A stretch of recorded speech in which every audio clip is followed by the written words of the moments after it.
Let's bring in Mukesh Kapila, who joins us now from Geneva in Switzerland. He is an Emeritus Professor of Global Health and Humanitarian Affairs over at the University of Manchester. Great to have you with us.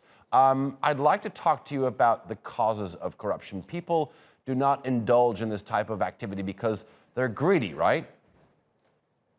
Well, I think corruption is a complex business, and as your film pointed out, the impact on development is catastrophic. Why are people corrupt? I think for many people, it is the way to cope with life.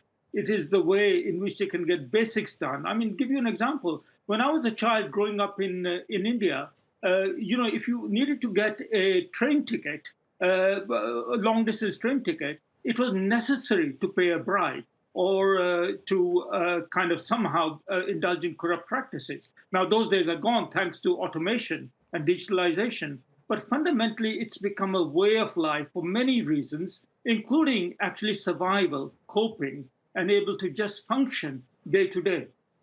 All right. You began by saying that corruption had catastrophic effects on development. When you look at sort of the United Nations Sustainable Development Goals, a lot of them require additional funding.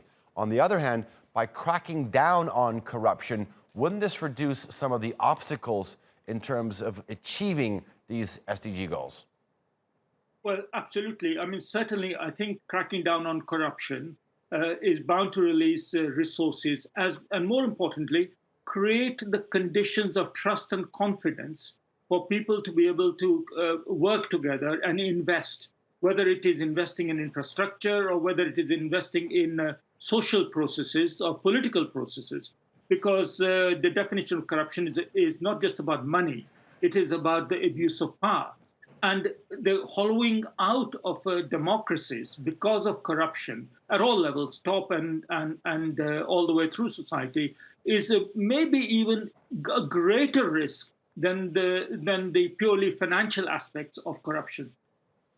Okay.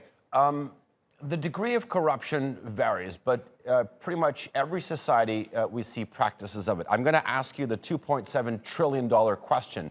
How do you reduce it? I'm not talking about stopping it. How do you reduce it? I mean, you talked briefly about your personal example of tokens at the train station. Digitalization maybe helps that. But how do you reduce it on a scale that benefits everybody?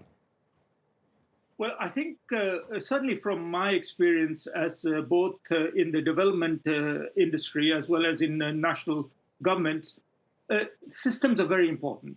You know, when systems of governance and the day-to-day management of services are so bureaucratic, difficult, and impose huge burdens on people to access the most basics, education, healthcare, medicines, electricity, telephone connections, then don't be surprised if people want to take shortcuts along that.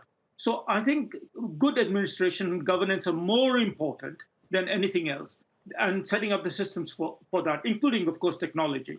Then, of course, there have to be much stronger law and order measures, and examples have to be set right from the very top. You know, paradoxically, the most important corruption is actually not at the bottom, but at the middle level and at the upper level, because rich people want to maintain being rich, and so they therefore take shortcuts. The middle class people want to become richer and definitely want to avoid poverty, so they, of course, are in a hurry as well. And it's only the poor who suffer in the end. Yeah. But there isn't a single magic bullet to solve this thing, but it does require an example right from the very top.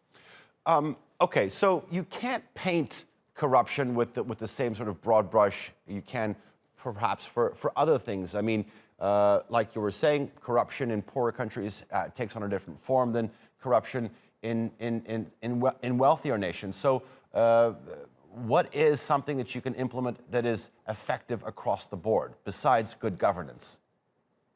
I think the UN has conventions on this, and today the Anti-Corruption Day is a manifestation of that. I think international laws can help a great deal. The fining of major corporations has certainly sent a signal. I think also there have to be much more costs that are imposed on those international corporations which are actually fostering the practice of corruption by the way they go about conducting and gaining business.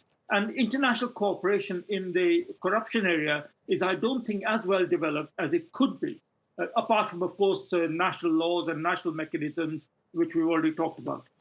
Okay, Mukesh Kapila, pleasure having you on the NewsHour. Do appreciate your analysis.